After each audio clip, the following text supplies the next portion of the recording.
ఓ విమానం టేకాఫ్ అయిన 37 సంవత్సరాల తర్వాత ఎయిర్పోర్ట్లో ల్యాండ్ అయింది. ఆశ్చర్యంగా ఉంది కదూ? అవును, ఏదైనా విమానం రాడార్ సిగ్నల్స్ నుండి సంబంధాలు తెగిపోతే ఆ విమానం మనకు దొరకదు.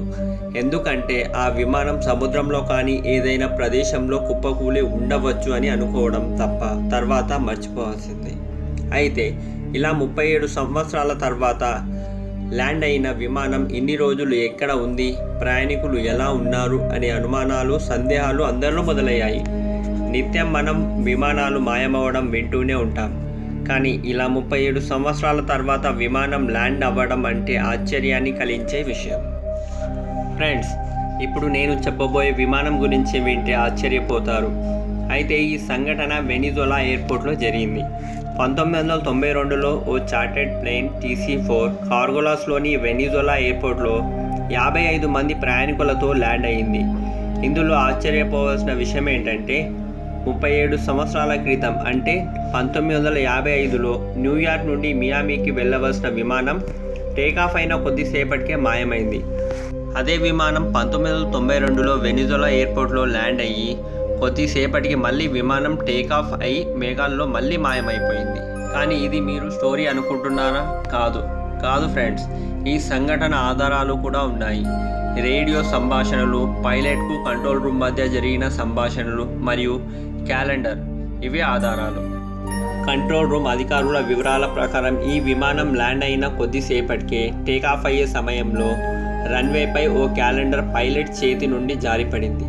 పైలట్ మాటలు, ఆ విమానంలో ఉన్న ప్రయాణికులు ఇంకా 1955లోనే ఉన్నట్లు ఈ విమానం ఫ్లోరిడాలోని ఎయిర్పోర్ట్లో ల్యాండ్ అయ్యిందని అనుకుంటున్నారు. కానీ ఆశ్చర్యపోవాల్సిన విషయం ఏంటంటే వీళ్ళు ఇన్ని రోజులు ఎక్కడ ఎలా ఉన్నారు అని కంట్రోల్ రూమ్ సభ్యులు ఈ వింతను చూసి ఆశ్చర్యపోయారు.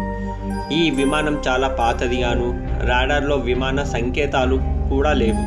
కానీ కోడ్ అనుసంధానంతో పైలట్ను సంప్రదించారు. నీ పేరేంటి అని. అప్పుడు ఆ పైలట్ ఆశ్చర్యంగా మేము ఎక్కడ ఉన్నాం అని భయంగా అడిగాడు. దాంతోపాటు ఇది చార్టెడ్ ప్లేన్ 914, ఇందులో 4 క్రూ మెంబర్స్, 57 మంది ప్రయాణికులు ఉన్నారు. ఇది న్యూయార్క్ నుండి మియామికి వెళ్ళవలసింది అని చెప్పాడు. ఇది విన్న కంట్రోల్ రూమ్ సభ్యులు నిర్వీర్యపోయారు. ఎందుకంటే వెనిజులా ఎయిర్పోర్ట్ నుండి మియామికి 1800 కిలోమీటర్ల దూరంలో ఉంది.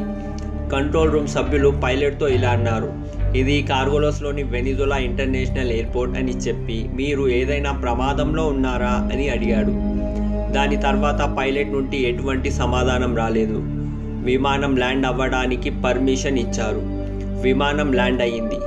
అన్నీ మన కంట్రోల్లో ఉన్నాయి అనుకున్న సమయంలో కంట్రోల్ రూమ్ సభ్యులకు ఆశ్చర్యమైన మాటలు వినపడ్డాయి.